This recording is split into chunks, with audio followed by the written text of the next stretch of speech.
네, 안녕하십니까. 자, 오늘 이 시간에는 마태복음 25장 1절부터 13절까지 말씀을 생각해 보겠습니다. 자, 우리가 잘 알고 있는 열 처녀 비유입니다. 제가 이 말씀이 특별히 제가 기억이 되는 게, 제가 이 설교를 처음 시작할 때 가장 먼저 했던 말씀이 열 처녀 비유였습니다.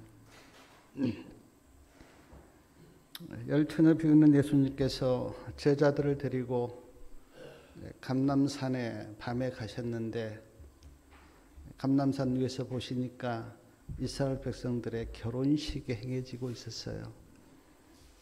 그 이스라엘 백성들의 결혼식을 보면서 예수님께서 제자들에게 하셨던 말씀이 오늘 이제 열 처녀 비유입니다. 제가 그 이스라엘 백성들의 결혼식에 대해서 제가 전에 이렇게 들었던 기억이 있어서 제가 잠깐 이렇게 말씀을 드리면, 이스라엘 백성들의 그 결혼식은 이제 이렇게 진행이 되는데, 이스라엘 청년들이 이제 절기를 지키면서 주로 이제 이성 간의 교제가 시작된다고 합니다. 절기는 이렇게 다 함께 모여서 이렇게 오순절도 그렇고 초막절도 그렇고 그렇게 절기를 지키거든요. 그때 서로 이렇게 가까워져서 서로 이렇게 좋아지게 되면 남자가 세 가지를 준비를 한대요. 포도주를 담은 가죽 부대와 신부 부모에게 드릴 선물과 정혼 서약서를 준비하여 대리인을 데리고 신부 집으로 찾아갑니다. 그리고 신부 아버지에게 이제 내가 누구라고 자기를 소개하고 이제 그렇게 인사를 드립니다. 그러면 신부 아버지가 그 청년을 이렇게 옆에 앉혀놓고 자기 딸을 부른대요. 그리고 그 딸에게 세 가지를 물은다고 합니다. 첫째는 이 사람을 아느냐 그렇게 묻는데요. 두 번째는 이 사람을 사랑하느냐 그렇게 묻는데요. 세 번째는 이 청년을 위하여 헌신할 마음이 있느냐 그렇게 묻는답니다. 이 물음에 딸이 그렇다고 대답하면 네 번째 마지막으로 묻기를 이 사람과 결혼할 마음이 있느냐 그렇게 묻는데요. 딸이 결혼할 마음이 있다고 대답하면 그 다음에 그 신랑이 데리고 온 대리인하고 신부 아버지가 결혼 절차에 대해서 의논을 한답니다. 그리고 이 결혼 절차에 대한 의논이 끝나면 그 청년이 가지고 온 정혼 서약서를 신부 아버지 또 대리인 또 신부 그리고 사람들 앞에서 그 정혼 서약서를 이렇게 낭독을 한대요.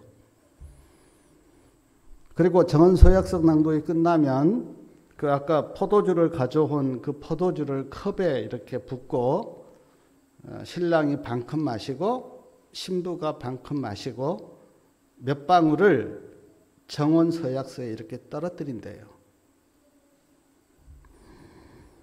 그리고 신부 아버지가 이제 나팔을 불어서 누가 누구와 정혼을 했다고 하는 소식을 동네 사람들이나 또 사람들에게 나팔을 불어서 알립니다. 그리고 이제 신랑은 신부에게 내가 언제쯤 다시, 보통 1년이라고 하는데 언제쯤 다시 신부를 데리러 오겠다고 약속을 하고 신랑은 이제 집으로 돌아갑니다. 집으로 돌아가서 신랑은 그 기간 동안 함께 살 집을 짓거나 아니면 사거나 그렇게 준비를 한대요. 그리고 신부는 그 기간 동안 음식을 배우고 또 어머니에게 어떤 결혼 생활에 필요한 것들을 그 기간 동안 신부는 배운대요. 집이 준비가 되면 신부 아버지가 이제는 가서 네 신부를 데려와라 그렇게 이야기하면 신랑이 친구들과 함께 신부를 데리러 이제 신부 집으로 갑니다. 신부 집 가까이 가서 함께 간 사람들 그리고 동네 사람들이 신랑이 왔다 그렇게 소리를 지른대요. 물론 이제 신부가 대강 알고 있겠죠. 언제쯤 올 정도로. 그래서 이제 그 소리를 듣고 신부는 그때 이제 몸 단장을 합니다. 몸을 아주 아름답게 꾸미고 면사포를 쓰고 그리고 신부 부모하고 또 그 가까이 있는 사람들과 함께 신랑을 따라서 신랑을 따라서 신랑 집으로 갑니다. 신랑 집에 도착하면 신랑은 그동안에 이렇게 써두었던 글을 신부 앞에서 이렇게 낭독하는데 내가 앞으로 어떻게 살 것인가에 대해서 신랑이 신부 앞에서 글을 읽는답니다. 그리고 준비해둔 선물을 신부에게 준대요. 그리고 이제 결혼 생활이 시작되는데 7일 동안 혼인잔치를 벌입니다. 자, 오늘 마태복음 25장은 지금 신랑이 신부를 데리러 신부 집으로 가서 신부와 또 신부의 들러리들을 데리고 혼인잔치집에 오는 말씀이 지금 마태복음 25장 1절부터 13절까지 말씀이에요. 사실 여기에서 지금 신랑은 예수님을 표상하고 또 지금 처녀들은 이제 우리를 표상하는데 사실은 예수님이 우리의 신랑이 아니죠. 그리고 우리가 신부도 아닙니다. 근데 이제 두 가지 의미에서 예수님을 신랑으로 우리를 신부로 이렇게 표상을 했는데 하나는 신랑과 신부가 사랑으로 맺어진 것처럼 예수님과 우리가 사랑으로 맺어졌어요. 사랑하는 관계입니다. 먼저 예수님이 우리를 사랑하셨고 우리 또한 그 사랑을 받아서 예수님을 사랑합니다. 그런 의미에서 예수님을 신랑으로 우리를 신부로 그렇게 표상하고 있고요. 또 하나는 신랑과 신부가 이제 언약을 맺잖아요. 그런 것처럼 예수님과 우리도 언약을 맺었어요.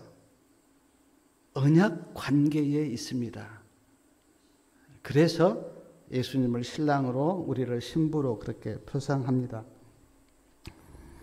자, 마태복음 25장 1절에 보니까 10처녀가 등불을 들고 이제 신랑을 맞으러 나갔습니다. 근데 왜 처녀라고 이렇게 불렀는가? 신물교훈 407페이지에 보니까 나는 순결한 신앙을 가지고 있다 그렇게 다 고백하고 있었다는 거예요.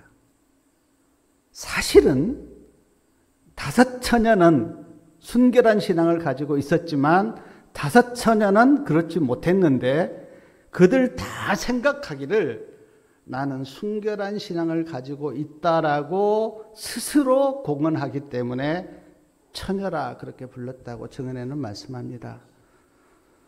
아마 우리가 교회에 이렇게 나온 사람들 보면 다 자기 스스로는 그래 나는 신앙생활 잘하고 있어 아마 그렇게 생각하는 것처럼 지금 10처녀도 그렇게 생각을 하고 있었다는 거예요.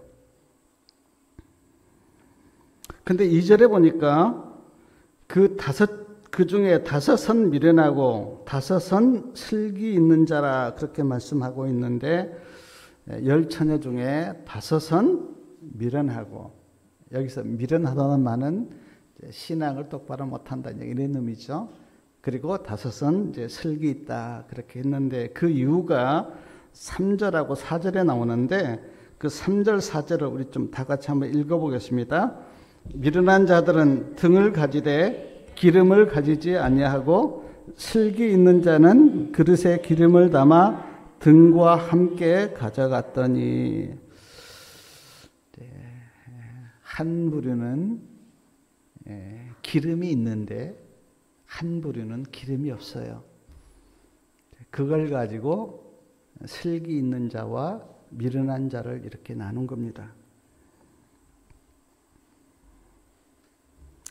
근데 5절에 보니까 신랑이 더디 오므로 다 졸며 잘세 그렇게 말씀에 나와 있는데 신랑이 이제 더디 왔습니다.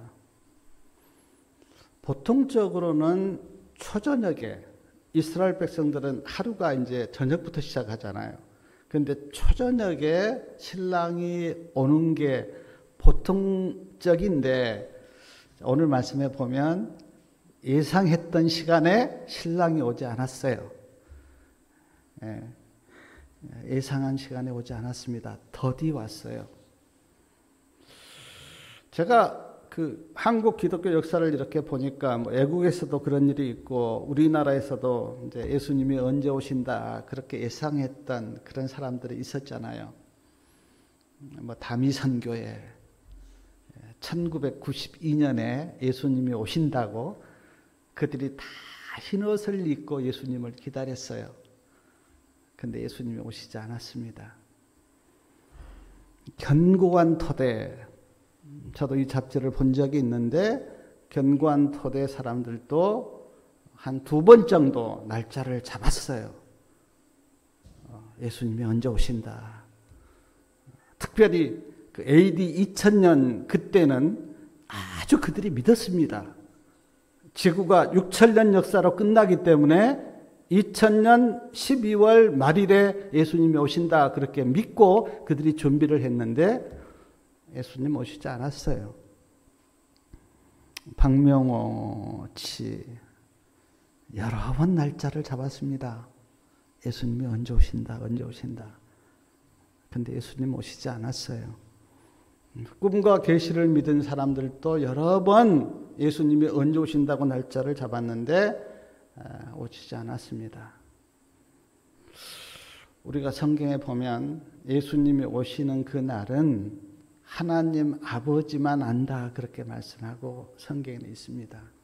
아무도 몰라요. 그러므로 날짜를 정하는 것은 잘못입니다. 성경에서 모른다고 그렇게 말씀했는데 자기가 날짜를 잡는 거는 뭐 그들이 뭐 계시를 봤다 무슨 음성을 들었다 그리고 말씀을 어떻게 연구해 보니까 어떤 날에 예수님이 오신다 그거 다 거짓말이에요. 잘못된 거예요. 사람은 모릅니다. 그리고 지금까지 예수님이 안 오신 걸 보면 오늘 지금 마태복음 25장 5절 말씀처럼 신랑이 즉 예수님이 더디 오고 계세요. 물론 예수님의 시간은 정확합니다. 그러나 인간이 느끼기에 예수님이 이때쯤 오시겠지라고 사람들이 생각하던데 그 예상한 시간에 지금 예수님은 안 오시고 계세요. 지금도. 신랑이 더디 오므로 그 5절 중간에 보니까 신랑이 더디 오므로 다 졸며 잘세 그렇게 나옵니다. 이제 피곤하니까 초저녁에 신랑이 올 것으로 그렇게 생각하고 기다렸는데 뭐 10시가 지나고 11시가 지나고 12시 정도 되니까 피곤해서 다 졸며 잔 것 같아요.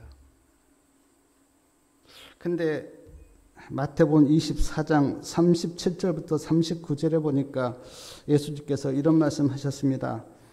노아의 때와 같이 인자의 임함도 그러하리라. 홍수전에 노아가 방주에 들어가던 날까지 사람들이 먹고 마시고 장가들고 시집가고 있으면서 홍수가 나서 저희를 다 멸하기까지 깨닫지 못하였으니 인자의 임함도 이와 같으리라. 이런 말씀을 예수님이 하셨는데 우리가 노아 때를 알지 않습니까? 노아 때 사람들이 먹고 마시고 쾌락을 즐기면서 영적으로 다 졸고 잤어요. 근데 예수님이 오실 때도 사람들이 다 육신의 정욕과 이생의 자랑에 빠져서 다 영적으로 다 졸고 있다는 거예요. 근데 신랑이 언제 왔습니까? 6절 말씀 우리 다 같이 한번 읽어보겠습니다. 밤중에 소리가 나되 보라 신랑이로다 맞으라 나오라 하매. 밤중에 소리가 들렸어요. 밤중에 신랑이 온다 맞으러 나오라고 하는 소리가 밤중에 들린 거예요. 그래서 우리는 이것을 밤중 소리라 그렇게 부릅니다. 밤중 소리. 밤중에 소리가 들렸기 때문에. 근데 초기문집 284페이지에 보니까 하나님께서 그의 백성을 구원하시는 때는 밤중이라는 말씀이 실제로 있습니다. 그래서 예수님이 오실 때 어둠이 짙게 깔려요. 증언의 말씀 보면.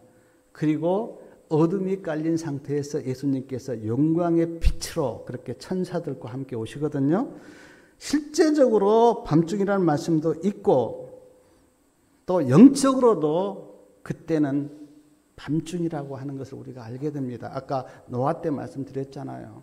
노아 때와 같이 인자의 임함도 그러할 것이다. 영적으로 밤중이에요. 최근의 말씀 신물교훈 415페이지에 보니까 이 세상을 덮고 있는 어둠은 하나님께 대한 오해의 어둠이다. 하나님을 모른다는 거예요. 그러므로 영적으로 어두워졌다는 겁니다. 하나님에 대한 오해의 어둠. 그래서 신물교훈 415페이지에는 세상에 전파해야 할 마지막 궁일의 기별은 하나님의 사랑의 품성을 드러내는 것이다. 하나님을 우리가 보여줘야 돼요. 세상 사람들은 하나님을 몰라서 어둠 가운데 있기 때문에 그들에게 우리가 하나님의 사랑의 영광의 품성의 빛을 우리가 비춰줘야 돼요. 그것은 의무이자 우리의 특권이에요. 그 빛을 우리가 하나님을 믿는 우리가 말이나 삶을 통해서 비춰주는 것은 하나님께서 우리에게 맡겨주신 의무이고 우리의 특권이에요. 신물교훈 418페이지에 이런 말씀이 있습니다. 세상에는 절망 상태에 빠져 있는 자들이 많이 있다. 그들에게 빛을 비춰줘라. 용기를 잃은 자들도 많이 있다. 그들에게는 용기를 주는 말을 해주고 그들을 위해 기도해 주어라. 생명의 떡이 필요한 자들이 있다. 그들에게는 하나님의 말씀을 읽어주어라. 영적으로 병든 자들이 있다. 그들을 예수님께 데려오라. 그런데 누가 이 일을 할 것인가? 예수님을 믿는 우리가 해야 됩니다. 예수님께서 우리에게 이 사명을 맡기셨어요. 저도 참 부끄러운데 그러나 세상 사람들은 지금 굉장히 절망 가운데 있습니다. 사회적으로도 어렵고 심령도 어렵고 그래서 다 절망에 빠져 있어요. 그들에게 하나님의 말씀을 들려주고 그들을 예수님께 데려오고 그들에게 용기 있는 말을 우리가 전해주고 그래라는 거예요. 그래서 그들로 하여금 하나님을 알도록 하나님을 바라보도록 우리가 해야 된다는 거예요.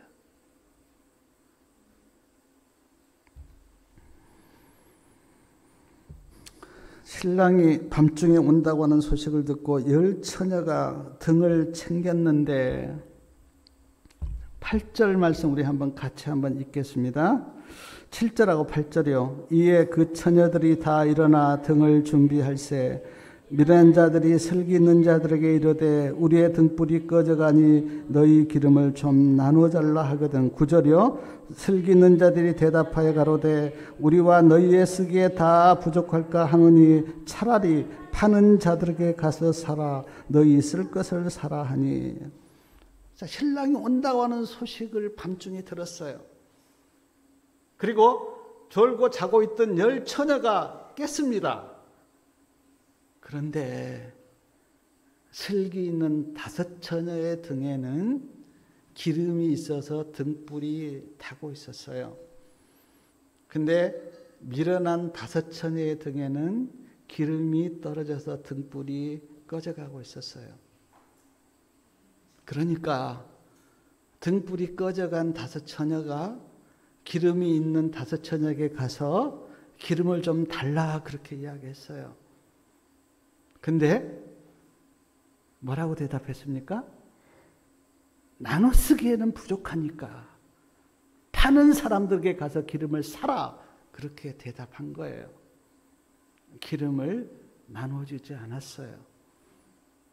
근데 내가 다시 다음에 말씀드리겠지만 기름 같았으면 나눠줄 수도 있었겠죠. 근데 왜 기름을 나눠줄 수가 없었는가? 기름은 우리의 마음을 표상하고 우리의 품성을 표상합니다. 우리의 마음을 누구에게 줄 수가 없고 우리의 품성을 누구에게 나눠줄 수가 없어요. 그래서 기름이 떨어진 5처녀가 등불이 꺼져가니까 기름을 사러 갔습니다. 근데 그때 신랑이 거기에 도착했어요. 그리고 그들은 거기에 없었습니다. 슬기로운 5처녀만 신랑을 만나서 신랑과 함께 혼인집에 갔어요. 그리고 문은 닫혀버렸습니다. 나중에 와서 문을 두드리면서 주여 주여 나오죠. 11절에 보니까 그 후에 남은 처녀들이 와서 가로되 주여 주여 우리에게 열어주소서 그렇게 애원했는데 문은 열리지 않았어요. 그리고 안에서 어떤 소리가 들렸습니까? 12절 말씀 우리 한번 다 같이 한번 읽겠습니다. 대답하여 가로되 진실로 너희에게 이르노니 내가 너희를 알지 못하노라. 이 소리가 들린 거예요. 정은혜 실무교훈 413페이지에 보니까 내가 너희를 알지 못한다고 하는 이 말이 인간의 귀에 들리는 말 중에 가장 슬픈 말이다. 하나님께서 내가 너를 몰라. 그 말이 인간의 귀에 들리는 말 중에 가장 슬픈 말. 나 너 몰라.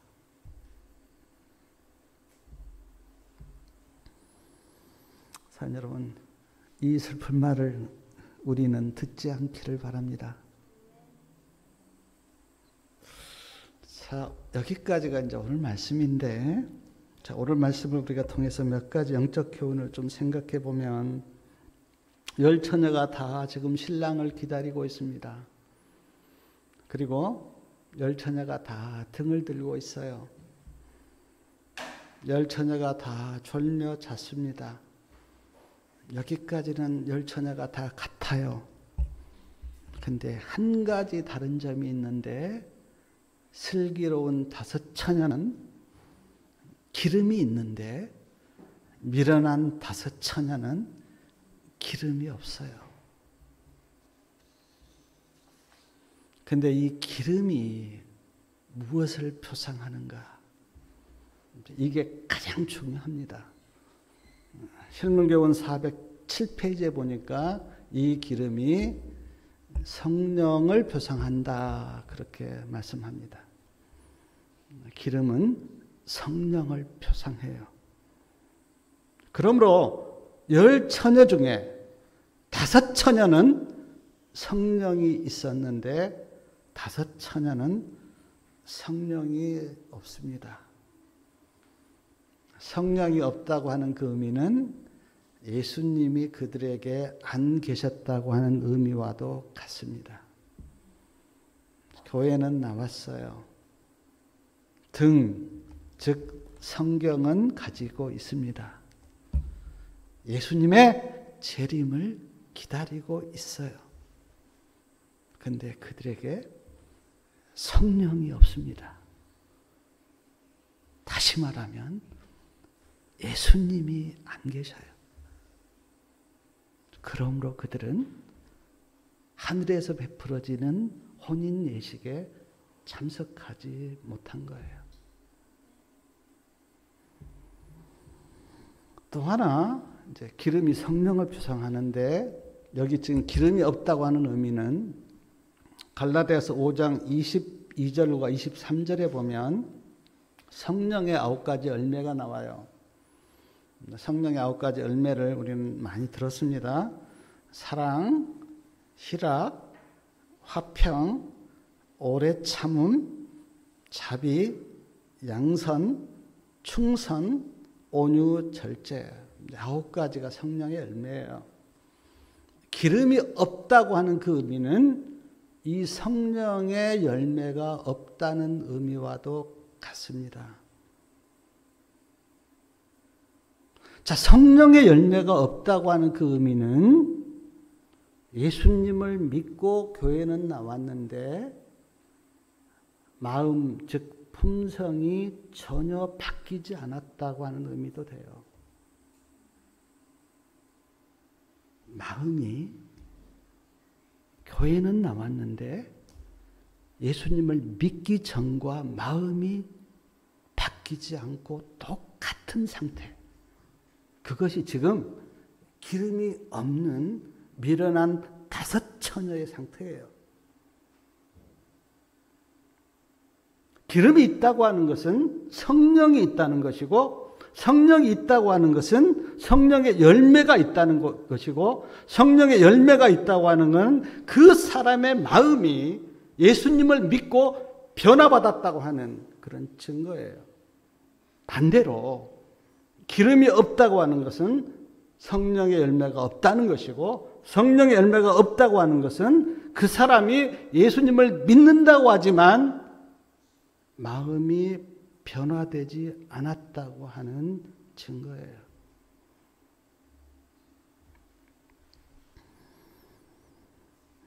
그러므로 여기 지금 슬기로운 다섯 처녀는 기름이 있었고 미련한 다섯 처녀는 기름이 없었는데 이 말의 의미는 슬기로운 다섯 처녀는 예수님 믿고 마음이 변화를 받았고 미련한 다섯 처녀는 신랑을 기다리고 있고 예수님을 믿는다고 하지만 전혀 변화되지 않는 상태를 말씀하고 있어요.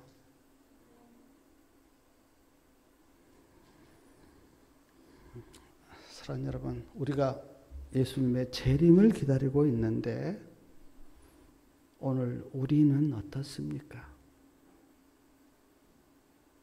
예수님 믿고 마음이 달라졌습니까? 전에는 내가 세상이 너무 좋았는데 예수님 믿고 예수님을 사랑하게 그렇게 마음이 바뀌어졌습니까? 전에는 물질이 너무 좋았는데 예수님 믿고 이제는 천국이 그리워지는 그런 사람으로 마음이 바뀌어졌습니까? 전에는 교만하고 이기적이었는데 예수님을 믿고 배우면서 나도 이제는 예수님처럼 온유하고 겸손한 사람이 되겠다고 하는 그런 마음이 우리 가운데 들어왔습니까? 성령의 열매가 우리에게 있습니까? 아니면 아무 열매도 없습니까? 하늘 백성으로 내가 조금씩 변화되어 가고 있습니까? 아니면 옛날 그대로입니까?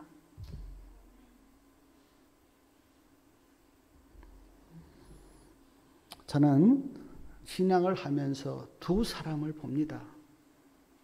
그 사람이 예수님 믿고 성경을 연구하면서 점점 변해가는 사람을 보는가 하면, 어떤 사람은 예수님 믿고 성경을 보는데 전혀 변하지 않은 그런 사람도 봐요.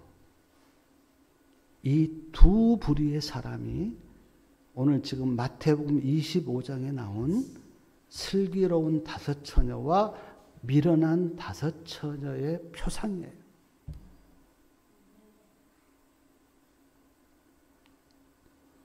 사랑하는 여러분, 슬기로운 처녀가 따로 있다고 그렇게 생각하지 마십시오. 그런 거 아니에요. 미련한 처녀가 따로 있다, 그런 것 아닙니다. 성령이 내 안에 들어와서 성령의 이끄심을 따라서 가면 그가 슬기로운 처녀이고, 성령을 거역하고 내 마음대로 가면 미련한 처녀예요. 사랑하는 여러분, 우리는 이 말씀 앞에 나의 모습은 어떤가? 나는 내 심령 속에 기름 즉 성령이 있어 그 성령의 이끄심을 받고 주님을 따라가는 슬기로운 처녀인가? 아니면 교회는 나오지만 내 마음대로 살아가는 그런 신랑을 기다리는 사람인가? 제가 이 말씀을 이렇게 묵상하면서 그리고 설교를 쓰면서 제가 물어봤어요. 예수님, 왜 어떤 사람의 등에는 기름이 있었고 왜 어떤 사람의 등에는 기름이 떨어졌습니까? 제가 설교를 쓰면서 물었어요. 근데 내 마음속에 이 물음에 대한 깨달음이 오기를, 그래, 슬기로운 다섯 처녀는 성령의 필요를 간절하게 느끼고, 하나님 아버지, 성령이 없이는 내가 어떻게 믿음을 못 살아갑니다. 나에게는 성령이 필요합니다. 라고 성령의 필요를 간절히 느끼고 성령을 달라고 그렇게 기도했다는 거예요. 제가 신앙생활을 해보니까 내 힘과 내 의지로 하려고 하면 반드시 한계를 느낍니다. 절망이 와요. 그 절망을 느껴본 사람은 어떤 기도를 할 수밖에 없냐면, 하나님, 나는 안 됩니다. 나에게 성령을 부어달라고 그렇게 기도할 수밖에 없어요. 근데 슬기로운 다섯 처녀는 그 성령의 필요를 간절히 느끼고 그렇게 기도를 했는가 하면, 미련한 처녀는 그래, 나는 내 마음대로 살 거야 라고 성령의 필요를 느끼지 않고 살았다는 거예요. 우리 성도님들은 지금 어떤 상태입니까? 하루라도 성령이 내 영혼에 부어지지 않으면 내가 하루를 믿음으로 살 수 없다는 그것을 간절하게 느끼고 아침 저녁으로 성령을 부어달라고 그렇게 기도하는 그런 심령입니까? 아니면 그냥 나는 뭐 내 마음대로 살지, 그렇습니까? 또 하나 제가 깨닫게 된 게, 하나님의 말씀은 성령으로 기록되어 있습니다. 물론 40명이 1600년의 기간을 통해서 이렇게 다 성경이 쓰여졌지만, 그러나 이 성경이 다 이렇게 일맥상통한 것은 성령이 그들을 기록하게 한 거예요. 그러므로 하나님의 말씀을 깊이 연구하고 읽어가면 내 심령 속에 성령이 부어져요. 아멘? 그러니까 슬기로운 다섯 처녀는 하나님의 말씀을 보면서 자기 심령 속에 기름을 채워갔어요. 그러니까 기름이 떨어지지 않았어요. 근데 미련한 다섯 처녀는 하나님의 말씀을 연구하지도 않고 성령을 달라고 부르지도 않았기 때문에 지금 예수님이 조금 뒤에 오시니까 기름이 떨어져서 등불이 꺼져버린 거예요. 그리고 또 하나 제가 경험한 건데 조용하게 예수님을 바라보고 예수님을 묵상하고 예수님을 생각하면 내 심령 속에 기름이 채워져요. 내 영혼에 성령의 임재가 임해요. 그렇게 해서 슬기로운 처녀들은 자기 심령 속에 기름을 날마다 채워갔다는 거예요. 근데 미련한 처녀는 전혀 그런 게 없는 거죠. 그냥 세상 사람들과 똑같이 밥 먹고 일하고 살면서 형식적으로만 신앙하는 사람들의 표상이 미련한 다섯 처녀예요.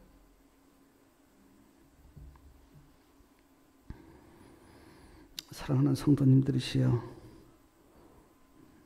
성도님들의 심령 속에 기름을 채우십시오.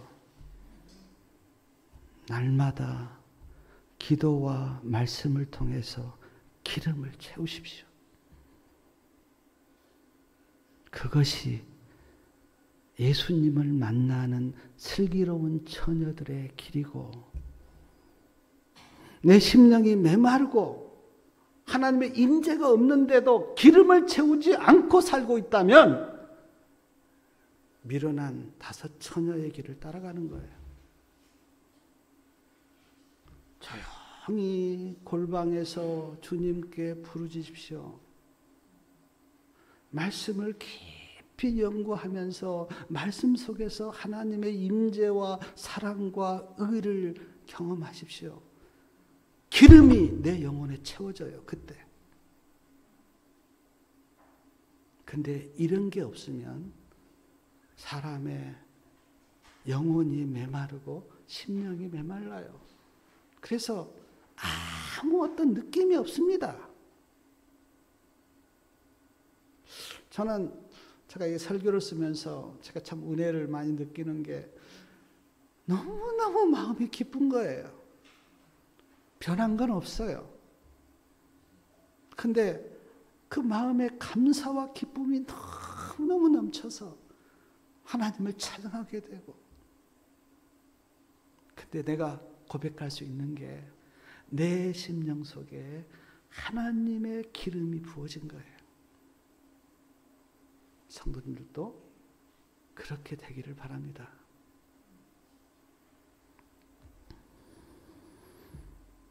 기름이 떨어져 혼인잔치에 들어가지 못한 미련한 다섯 처녀를 보면서 우리는 깨닫고 느껴야 됩니다. 왜 그들의 등에는 기름이 떨어졌을까? 그리고 기름이 떨어졌기 때문에 신랑을 만나지 못했고, 신랑을 만나지 못했기 때문에 혼인잔치에 들어가지 못한 그들의 운명을 보면서 우리는 깨달아야 돼요. 나는 그렇게 되지 않아야 되겠다고 하는 마음의 깨달음과 결심이 있어야 돼요. 그래서 예수님께서 열 처녀 비유를 마태복음 25장에 우리에게 주신 거예요. 또 하나 오늘 말씀을 보면서 깨닫는 게 뭐냐면, 슬기로운 다섯 처녀가 신랑을 따라서 이제 들어가고 문은 닫혔어요. 문이 닫혔어요. 근데 아까도 내가 봤지만 들어가지 못한 처녀들이 문을 두드리면서 주여 주여 우리에게 열어주소서 그렇게 이야기할 때 문은 다시 열리지 않았습니다. 노아 방주 때도 노아와 가족들이, 그리고 정결한 짐승과 또 부정한 짐승들이 방주에 들어갔을 때 하나님께서 그 문을 닫았어요. 처음에는 막 조롱하고 비웃었습니다. 근데 비가 오기 시작하자 방주에 들어가지 못한 사람들이 방주로 달려와서 문을 두드리면서 우리에게 문 좀 열어달라고, 물이 차들어오자 그들이 막 아우성을 치면서 문을 좀 열어달라고 그렇게 부르짖었지만 한 번 닫힌 문은 다시 열리지 않았어요. 그걸 우리는 하나님의 정하신 은혜의 시기가 끝났다, 그렇게 우리는 해석합니다. 은혜의 시기가 끝났어요. 노아 시대는 120년 동안 은혜의 시기를 줬는데 그게 끝났어요. 오늘 열 처녀 비유에서는 예수님께서 일부러 늦게 오셨는지 모르겠어요. 그것이 그들에게는 기름을 채울 수 있는 은혜의 시기였는데 그 은혜의 시기가 지났어요. 그리고 문이 닫혔어요. 그리고 그 문은 어떤 인간도 열 수가 없었어요. 하나님이 다스렸기 때문에. 지구의 은혜의 시기는 예수님께서 지성소를 나오실 때, 향로를 던지시고 지성소를 나오실 때 지구의 은혜의 시기는 끝납니다. 개인의 은혜의 시기는 내가 죽을 때 끝나죠. 그러나 어떤 사람에게는 살아있는데도 은혜의 시기가 끝나는 사람이 있어요. 마음이 완약하여 예수님을 거절할 때 그 사람의 운명은 그때 결정되기 때문에 은혜의 시기가 끝나요. 그래서 예수님을 거절한다고 하는 것은 아주 두려운 이야기예요. 왜냐하면 그 사람의 운명이 그때 결정되기 때문에. 사랑하는 여러분, 오늘 이 은혜의 때에 복음을 받아들이고 예수님을 영접하시기 바랍니다. 그러면 내 운명이 달라져요. 그러나 그 은혜를 거절하고 복음을 거절하고 예수님을 거절하면 그 사람의 운명이 결정되어 그 사람에게 있어서는 은혜의 시기가 끝나요. 또 하나, 오늘 이 지금 열처녀 비유가 신무교훈 406페이지에 보니까 재림 직전에 있을 교회의 경험이다, 그렇게 이야기했습니다. 재림 직전에 있을 교회의 경험. 왜냐하면 자, 지금 말세인데 우리가 다 예수님을 기다리고 있죠. 자, 오늘 열 처녀도 신랑을 기다리고 있어요. 근데 열 처녀 중에 기름이 있었던 슬기로운 5 처녀는 신랑을 만나서 혼인잔치에 들어갔는데 또 5 처녀는 기름이 떨어져서 혼인잔치에 들어가지 못했어요. 우리가 다 예수님을 기다리고 있는데 우리 중에 어떤 사람은 다시 오시는 예수님을 만나서 하늘에 들어갈 거지만 어떤 사람은 예수님을 만나지 못하고 하늘에 가지 못할 거예요.